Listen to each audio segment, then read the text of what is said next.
ചിന്തിക്കുമ്പോൾ നിങ്ങൾ എന്താണ് നിങ്ങളെ അസ്വസ്ഥപ്പെടുത്തിക്കൊണ്ടിരിക്കുന്നത്, നിങ്ങളുടെ സമാധാനത്തെ കെടുത്തുന്ന, നിങ്ങളുടെ സന്തോഷത്തെ കെടുത്തുന്നത് അതെന്താണോ അത് യേശുവിന്റെ അടുക്കൽ വന്നാൽ മതി. ലോകത്തിന്റെ സൃഷ്ടാവും കർത്താവുമായ ദൈവം മനുഷ്യനെ നിഷ്കളങ്കമായി സൃഷ്ടിച്ച് ഭൂമിയിലാക്കി വെച്ചു.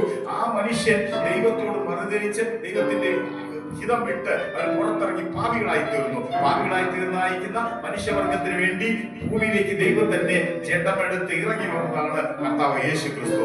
ഇറങ്ങി വന്ന യേശു ക്രിസ്തു സകല മാനവജാതിയുടെ രക്ഷയ്ക്കായി മാനവജാതിയുടെ സകല പാപങ്ങളെ വഹിച്ചുകൊണ്ട് ക്രൂശിന്മേൽ കയറി മരിച്ച് അടക്കപ്പെട്ട് ഉയർത്തെഴുന്നേറ്റ് ജീവിക്കുന്ന ദൈവമാണ് യേശു. അതുകൊണ്ട് യേശു പരസ്യശുശ്രൂഷ ചെയ്തായിരിക്കുന്ന 3.5 വർഷക്കാലം കുഷ്ഠരോഗിയെ സൗഖ്യമാക്കി, മരിച്ചവരെ ഉയർപ്പിച്ചു, ഭൂതങ്ങളെ പുറത്താക്കി, രക്തസ്രാവക്കാരെ സൗഖ്യമാക്കി, മുടന്തരെ കുഷ്ഠരെ ചെകിടരെ കേൾക്കുമാറാക്കി അതേ യേശു മരിച്ച് ഉയർത്തെഴുന്നേറ്റിട്ട് ഇന്നും ജീവിച്ച് അനേകർക്ക് സൗഖ്യം കൊടുക്കുന്നുണ്ട്. അതുകൊണ്ട് നിങ്ങൾ നിങ്ങളുടെ ജീവിതത്തിൽ യേശുവിനെ സ്വന്തം രക്ഷിതാവും കർത്താവായി സ്വീകരിച്ച് യേശുവിനെ പറ, യേശുവേ നീ എന്നെ സൗഖ്യമാക്കണമെന്ന്. ആ കുഷ്ഠരോഗി പറഞ്ഞതുപോലെ യേശുവേ നീ എന്നെ സൗഖ്യമാക്കണേ നിങ്ങൾ പറയുമ്പോൾ അത് സംഭവിച്ചിരിക്കും. സ്വർഗീയ ദൈവത്തിൽ നിന്ന് യേശുവിന് അധികാരം പ്രാപിച്ച ദൈവദാസന്മാർ നിങ്ങൾക്ക് വേണ്ടി പ്രാർത്ഥിക്കുമ്പോഴും അതിന് അധികാരം കൈമാറ്റം ചെയ്യപ്പെട്ട് കിട്ടിയവർ പ്രാർത്ഥിക്കുമ്പോഴും ഇതേ രോഗങ്ങൾ, അത് കുഷ്ഠമാകട്ടെ, ക്യാൻസർ ആകട്ടെ, ഹാർട്ട് രോഗങ്ങളാകട്ടെ, മാനസിക സംഘർഷങ്ങളാകട്ടെ, എന്താണോ നിങ്ങളുടെ ജീവിതത്തിൽ നിങ്ങൾ അനുഭവിക്കുന്നത് അത് മുഴുവനും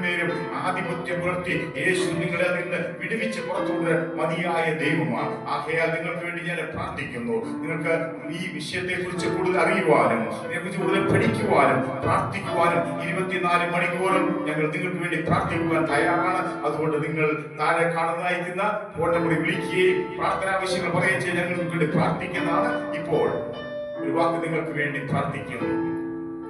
എല്ലാ കണ്ണുകളും ദൈവത്തിൽ അടഞ്ഞിരിക്കട്ടെ.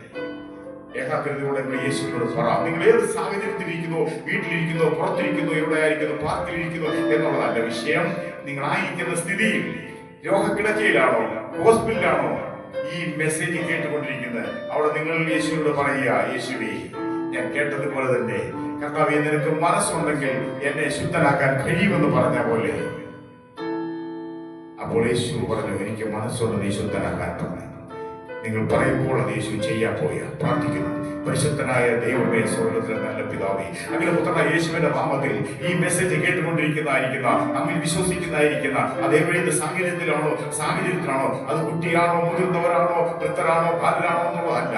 അവരുടെ ജീവിത സാഹചര്യങ്ങളിൽ ഈ മെസ്സേജിൽ യേശുവിനെ കുറിച്ച് അവർ മനസ്സിലാക്കിയതനുസരിച്ച് യേശു സൗഖ്യമാക്കുന്ന ദൈവമാക്കിയാൽ യേശുവിന്റെ അധികാരമുള്ള നാമത്തിൽ ഈ മെസ്സേജ് കേൾക്കുന്നവരുടെ ഒരു അസാധാരണ ദൈവശക്തി ഇറങ്ങി അവർ സൗഖ്യമാകാൻ ഞാൻ കൽപ്പിക്കുകയാണ്.